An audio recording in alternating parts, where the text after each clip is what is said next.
Bonjour et bienvenue, c'est Darius. Dans l'épisode d'aujourd'hui, on va parler de notre grand satellite naturel, à savoir la Lune. Et comme il y a 1000 choses à dire, on va déjà commencer par une idée reçue, celle que la Lune tourne autour de la Terre.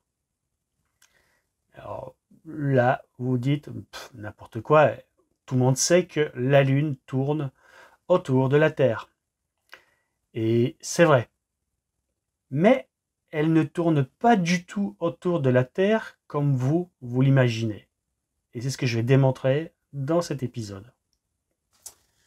Bon, donc voici le Soleil. Voici la Terre. Et donc on va représenter la Lune lors d'une phase qu'on appelle la nouvelle Lune. Donc quand la Lune est entre le Soleil et la Terre, on parle de nouvelle Lune et du coup on ne la voit pas. Parce que donc là, c'est le soleil qui éclaire. Là, on a le jour. Là, on a la nuit. Et donc, elle est noyée dans la lueur du jour. Et on ne la voit pas. Puis, une semaine plus tard, la Lune, elle arrive ici. Et donc, par rapport à la séparation jour-nuit,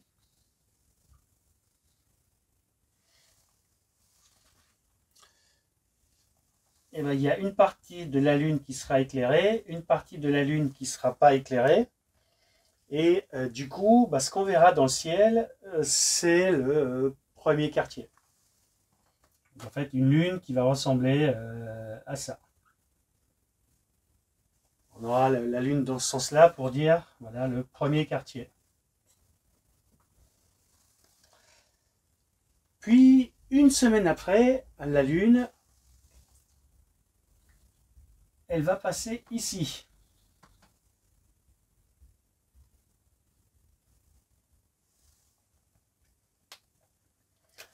Donc, au passage, quand elle était là, on ne la voyait pas.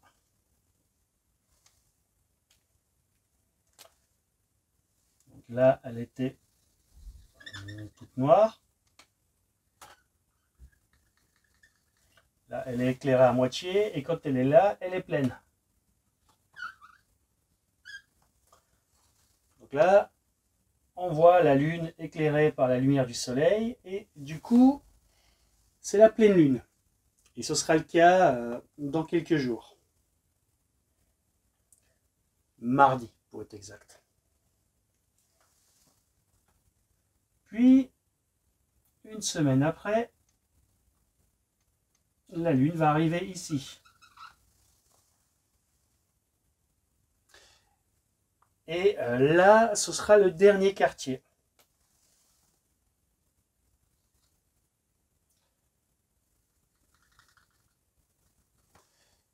Puis, encore une semaine après, la Lune va continuer son cycle et on aura donc à nouveau une nouvelle Lune.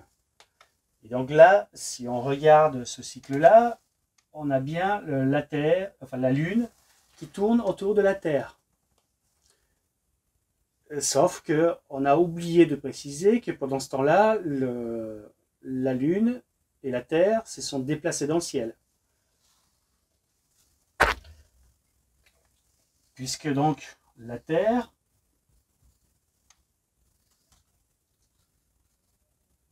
elle tourne autour du Soleil. Jusque-là, rien d'extraordinaire.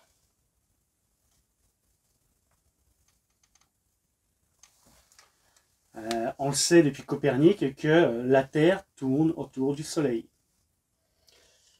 Et là, avec l'explication des phases de la Lune, on a vu que la Lune tourne autour de la Terre.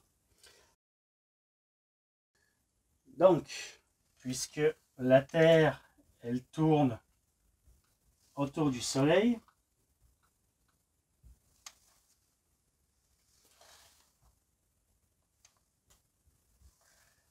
et que la Lune tourne autour de la Terre, du coup, dans l'imaginaire collectif, la Lune, elle fait ça dans le ciel. Donc, elle a fait un premier tour autour de la Terre ici, puis la Terre elle a bougé, donc elle a refait un tour ici, puis un tour ici, puis un tour ici, puis un tour ici, et ainsi de suite. Donc, la Terre, elle tourne bien autour du Soleil, et la Lune, elle tourne bien autour de la Terre. Donc voilà ce que tout le monde s'imagine. Et en fait, c'est complètement faux. Parce que la Terre, elle se déplace dans le ciel beaucoup plus vite que ça. Et donc, la Lune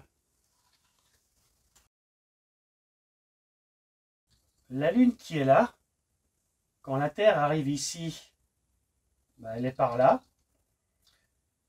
Puis, quand la Terre se déplace, ben, elle se met par là, puis par là, puis par là. Et en fait, au lieu de faire des zigzags autour de la Terre, la trajectoire de la Lune, elle est comme ça. Elle passe tantôt devant, tantôt derrière. Donc dans l'absolu, la Lune, elle ne tourne pas autour de la Terre. Elle tourne autour du Soleil. Et du point de vue de la Terre, elle fait un espèce de zigzag qui fait que on a l'impression qu'elle passe, qu'elle tourne autour de la Terre. Mais dans la réalité, son mouvement, c'est ça. C'est pas la spirale que tout le monde s'imagine. Son mouvement, c'est pas ça. Son mouvement, c'est ça.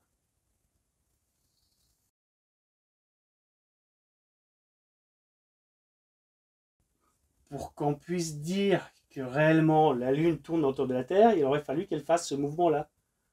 Et en réalité,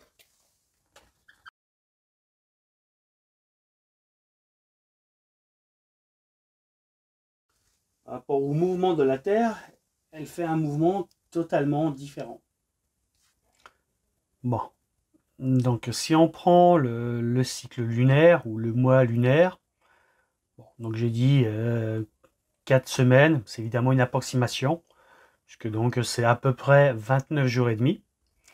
Et si on compare ça par rapport aux 365 jours et un quart de l'année terrestre, c'est-à-dire le temps que la Terre met pour faire le tour du Soleil, et ben en fait la Lune passe 12 ou 13 fois devant la Terre.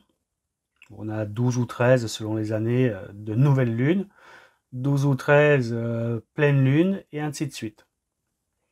Donc si on divise 365 par 29,5, on obtient 12,58. 59 si on arrondit correctement. Donc voilà, vous l'aurez bien compris que voilà, la Lune ne fait pas ce mouvement-là autour de la Terre et autour du Soleil, mais qu'elle fait plutôt une espèce de sinusoïde comme ça, qui fait tout le tour du Soleil. Donc dans l'absolu, la Lune, elle ne tourne pas autour de la Terre, mais autour du Soleil. Puisque la Terre et la Lune, toutes les deux, tournent autour du Soleil. Et du point de vue relatif de la Terre, on a l'impression qu'elle fait le tour de la Terre. Mais ce n'est pas du tout son mouvement réel. Puisqu'on a vu que le mouvement réel, c'est de osciller autour de la position médiane de la Terre. Et c'est pour ça que du coup, elle passe tantôt devant, tantôt derrière. Voilà. Et les plus perspicaces ont sûrement remarqué que la nouvelle lune et la dernière lune étaient inversées. Parce que justement, contrairement à ce que j'avais montré sur ma petite démonstration, et du coup, la lune, elle tourne même pas dans ce sens-là, mais dans l'autre sens. Mais bon, ça change rien au fait que voilà, la Lune ne fait pas des petites spirales dans le ciel en tournicotant autour de la Terre, mais qu'elle fait bien une belle sinusoïde. Ce qu'il faut retenir, c'est que la Lune ne tournicote pas tel qu'on se l'imagine autour de la Terre. Donc j'espère que ce petit épisode vous a plu et on se dit très bientôt pour de nouveaux épisodes.